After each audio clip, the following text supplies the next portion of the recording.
Hello everyone, students, friends, review that's it. नमस्ते, सत श्री अकाल, आदाब, जय हिंद, जय भारत। तो आज हम आपके लिए लेके आए हैं हमारे जो बायो वाले स्टूडेंट हैं, मैथ्स वाले स्टूडेंट हैं, यानी कि जनरल हिंदी वाले जो स्टूडेंट्स हैं।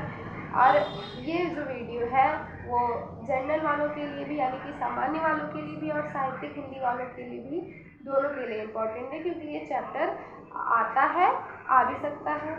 तो चलो फिर हम स्टार्ट करते हैं। देखिए, हमारा जो पहला लेसन है वो है राष्ट्र का स्वरूप, जिसके राइटर हैं वासुदेव शरण अग्रवाल। तो वासुदेव शरण अग्रवाल जी ने हमें इस चैप्टर में बताया है कि हमारे राष्ट्र का स्वरूप कैसा है। इस चैप्टर से मतलब हमारे गद्य वाले भाग से 10 नंबर के क्वेश्चन आते हैं, और ये 10 नंबर हमें पूरी तरह से अचीव करना रहता है। ये 10 नंबर हमको खोना नहीं है, याद रखिएगा, क्योंकि बूंद बूंद से ही घड़ा बढ़ता है बच्चों। तो सबसे पहले स्टार्ट करते हैं, हमारे दिमाग की समझ क्या है इसको समझते हैं। तो जो हमारा चैप्टर है वो है राष्ट्र का पहला स्वरूप। अब इसमें जो गद्यांश आते हैं वो इसमें पूछा गया है। जो फर्स्ट वाला है, इसके जो क्वेश्चन है, सबसे पहले होता है कि उपयुक्त गद्यांश के लेखक का नाम लिखिए और पाठ का नाम लिखिए। तो देखिए, पाठ का नाम तो हमारा हो गया राष्ट्र का स्वरूप। अब इसके जो लेखक है, आप ऐसे भी लिख सकते हो, इसके जो लेखक है वो है वासुदेव शरण अग्रवाल।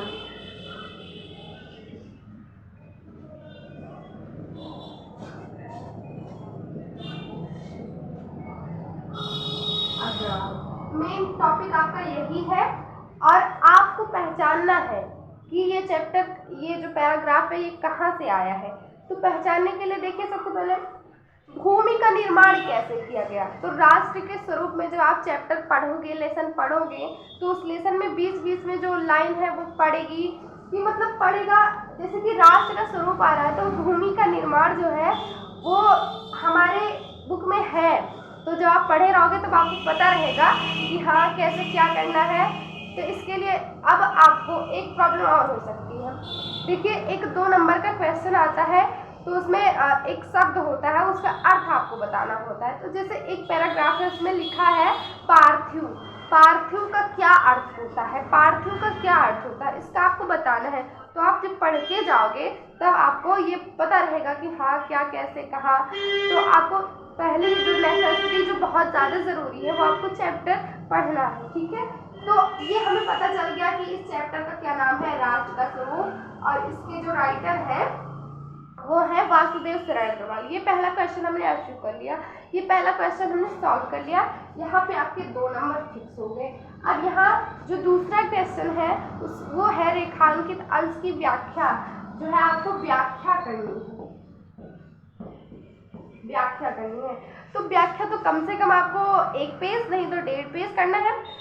तो आपको व्याख्या में क्या लिखना है, जो अंडरलाइन होंगी, जहाँ पे नीचे लाइन होगी वहाँ पे व्याख्या आएगी, वहाँ पे आपको लिखना होगा।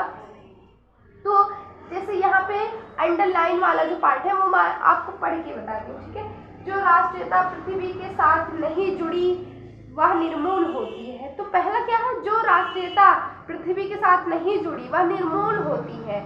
इसका क्या अर्थ निकलता है कि जो हमारे राष्ट्र से जो चीज़ नहीं जुड़ी है वो ना के बराबर होती है। इसको, ये जो एक लाइन है, एक ही लाइन को आपको 5 लाइन में या फिर 4 लाइन या 3 लाइन, जो जिस हिसाब से आप बना पाओ उस हिसाब से बना के लिखना है। तो निर्मूल का मतलब नहीं, हमारा जो राष्ट्र है अगर उससे कोई चीज़ जुड़ी नहीं है, कोई सच्चा प्रेमी नहीं है भारत का, कोई हिंदुत्व नहीं है, कोई हमारा देशभक्त नहीं है, तो वो फिर देश के लिए गद्दार हो सकता है।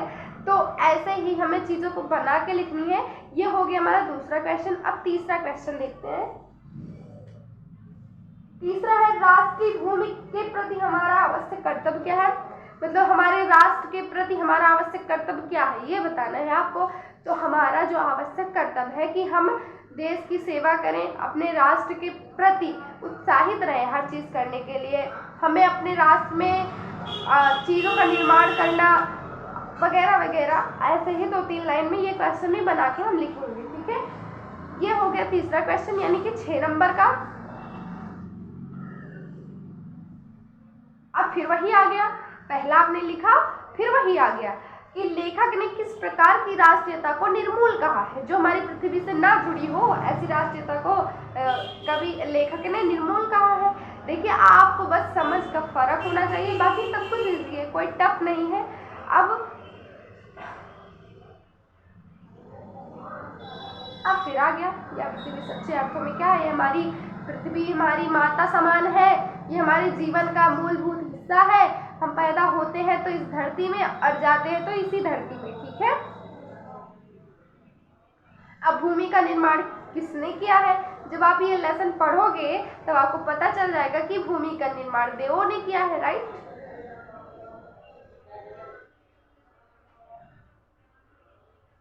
अब देखो भूमि के पार्थिव स्वरूप के प्रति जागरूक रहने का क्या परिणाम है।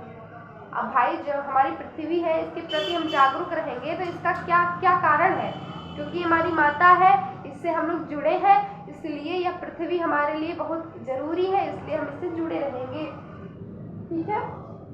ये आपका पहला पैराग्राफ कंप्लीट हो गया। इससे ऐसे ही हमारे साथ जुड़े रहिए और नेक्स्ट वीडियो में मैं आपको और अच्छी अच्छी चीज़ों के साथ आगे ले चलूँगी। Thank you so much for watching.